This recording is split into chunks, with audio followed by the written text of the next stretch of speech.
Now You See Me is a film about magicians robbing banks and showering their stolen money to their audience. This film is directed by Louis Leterrier, and with 3 screenwriters working with him, this should surely make this film unpredictable, challenging, and even confusing to a point.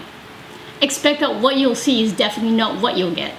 Like how the supposedly main actors turned out to be not the main characters after all. In this film, there's like a lot of sweeping camera movements, and it always encircles not just the characters or the actors, but also the performances on the stage. After watching the film, it reminded me of watching Batman. The only thing is that this time around, I felt like Batman became the Joker at the end of the film. You would think that the way that they unravel the plot is pretty much circular, or it brings you in a loop, which I've also noticed that the camera work is also the same. Like it would always bring you to a sweeping motion all the time. You know, I get a little bit dizzy about it, and at the same time, I also got dizzy about the plot of the film because it has a lot of twists in it.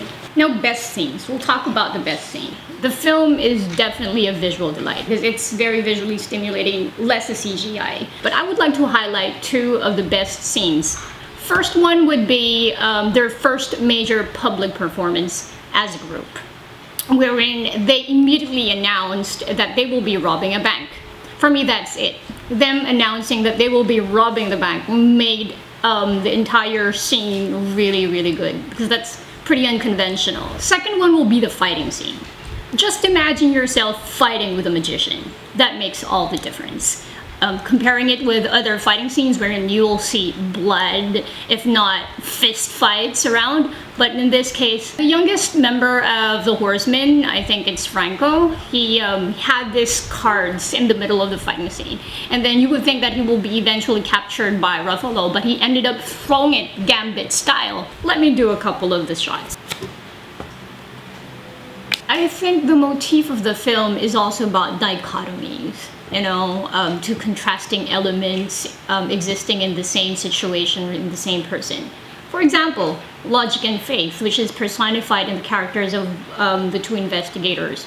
Ruffalo being the logical, and the French girl, which happens to be the one who embodies the faith side of things. You will also see a lot of spontaneousness and preset of plans. Hunter should be the hunted, and vice versa. The question of who's the hero and also the villain would also rise eventually as the story unfolds. So all of these dichotomies occur in the context of a larger theme, which is revenge. So basically, this film is actually a film about revenge. Now, this movie will make you want to watch it again.